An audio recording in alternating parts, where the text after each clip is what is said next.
نواب صاحب، جی آپ کی داستان میں دکھ ہے. جی والد کا رتبہ، مطلب ایک سایہ. جی آپ کی اپنی عمر بھی کافی ہے، صحیح تو فرمایا، ظاہر ہے والد کی عمر بھی. بالکل مناسب، صحیح فرمایا آپ نے. اور پتہ نہیں، چلیں بات چیت آگے بڑھاتے ہیں. اشتہاروں سے پہلے ہم آپ کے والد کی بدمعاشی پر بات کر رہے تھے. آپ تو اشتہاروں سے پہلے بات کر رہے تھے، ہم نے تو جب سے ہوش سنبھالا ہے تب سے کر رہے ہیں. مطلب جب آپ جوان تھے ان کی حرکتیں یہی تھیں. جی جی اس طرح کی باتیں لوگ کیوں کرتے ہیں؟ بھائی دیکھیے، جس طرح ہر مرد کی کامیابی کے پیچھے ایک عورت کا ہاتھ ہوتا ہے، بالکل اسی طرح سے ہر بزرگ کی بدمعاشی کے پیچھے ایک حکیم کا ہاتھ ہوتا ہے. ہمارے جو والد صاحب ہیں ان کے ایک دوست ہیں حکیم، ہیں شریف آدمی، نیک آدمی ہیں، لیکن وہ اپنی بدمعاشی دوسروں سے کرواتے ہیں. تو انہوں نے کیا کیا؟ کس نے؟ آپ کے ابو نے. بھائی دیکھیے، اب ان کا کیا ان کے ساتھ، ان کا ذوق ان کے ساتھ. بس میں یہ چاہتا ہوں للہ کسی طرح سے ان کو جیل سے برآمد کروا لیجیے، یعنی نکلوا دیجیے. تو کیا آپ کے ابو حدود آرڈیننس میں گرفتار ہوئے ہیں؟ جی نہیں، ابو جو ہیں وہ حدود آرڈیننس میں گرفتار ہوئے. حدود آرڈیننس کیا ہے؟ مجھے اندازہ تھا کہ آپ یہ سوال کریں گے. اصل میں انہوں نے ایک خاتون کا غصے میں گلا دبا دیا، اس کے حدود نکل پڑے تھے، بس اس میں وہ گرفتار ہوئے. تو کیوں کیا ایسا؟ اصل میں وہ خاتون نے کہیں ابا سے یہ کہہ دیا تھا کہ میں تمہاری شکایت اپنے شوہر سے کر دوں گی.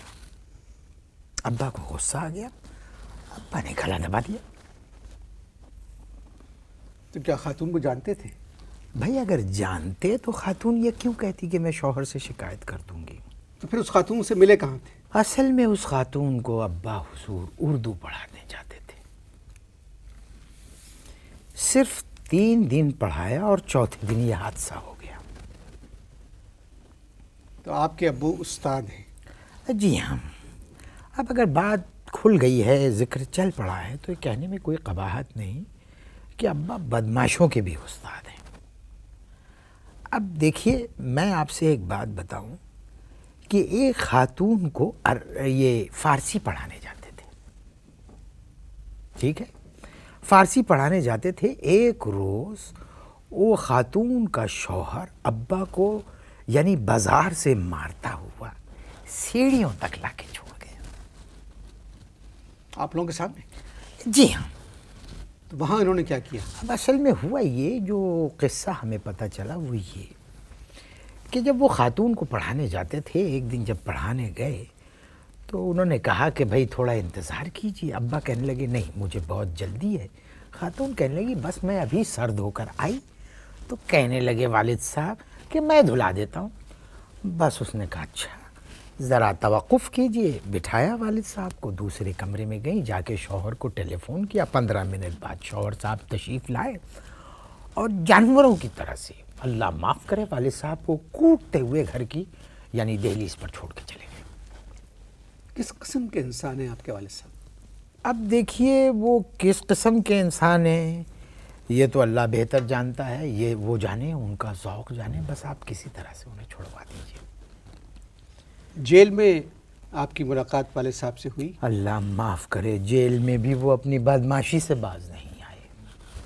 توبہ توبہ توبہ، بتاتے ہوئے اچھا نہیں لگتا. ایک روز جیلر ان کے پاس آیا، کہنے لگا آپ استاد ہیں، پڑھاتے ہیں؟ کہنے لگے جی ہاں. جیلر کہنے لگا بھائی میری بیوی کو ذرا اردو پڑھا دیا کیجیے. اب کیا ہے صاحب کہ جیلر کی بیوی کو انہوں نے اردو پڑھانا شروع کر دی. ایک دن جیلر کی بیوی جیلر کے پاس آئی اور کہنے لگی سنیے، یہ جو مجھے پڑھاتے ہیں یہ درمیان میں مجھے عجیب عجیب قسم کے اشعار سناتے ہیں. اچھا کس قسم کے شاعر؟ اب یہ ظاہر ہے کوئی ہودہ تو ہو نہیں سکتے، کوئی بےہودہ ہی اشعار ہوں گے. تو جیلر صاحب نے ایک ٹیپ ریکارڈر نکال کے اپنی بیگم کو دیا، کہنے لگے سنو جب وہ یہ اشعار پڑھائیں اسے ریکارڈ کر لینا۔ اب بیگم نے کیا کیا کہ والد صاحب نے کہیں پڑھ دیے ہوں گے اشعار، ٹیپ کر لیا، وہ جیلر صاحب کو سنا دیا۔ علمان الحفیظ، علمان الحفیظ، سنا ہے کہ والد صاحب کی چیخیں جیل میں تمام قیدی سن رہے تھے، بہت کٹے۔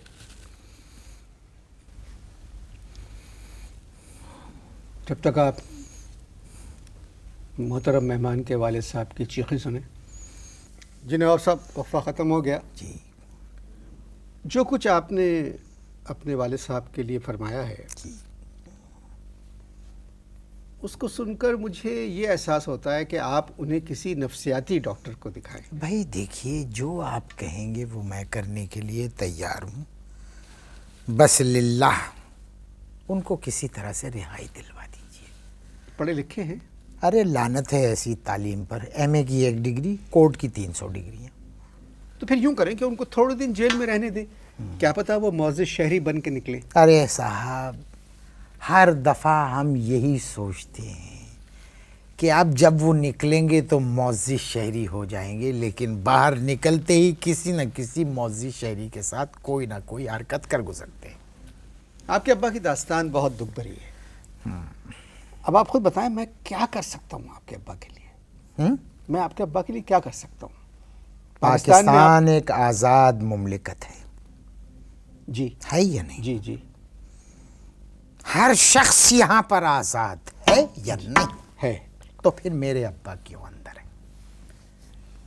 جو حرکتیں آپ کے ابا سے سرزد ہوئی ہیں، ان حرکتوں کو سن کر ایک بات تو کہنا پڑتی ہے، وہ سزا کے مستحق ہے۔ ایک استاد بڑا معتبر پیشہ ہے۔ ارے نہیں نہیں، کہاں نکل گئے آپ بھائی؟ ارے وہ استاد ہرگز نہیں ہے، استغفر اللہ، توبہ، استاد نہیں ہے، اپنے آپ کو کہتے ہیں کہ استاد ہیں۔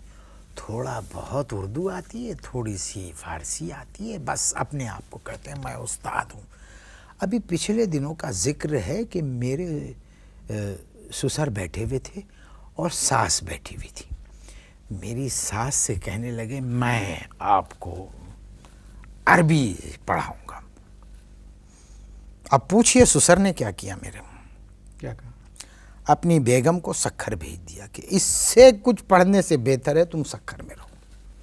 اس کا مطلب ہے سارا خاندان ان کی حرکتوں سے واقف ہے۔ ارے صاحب بس کیا عرض کروں،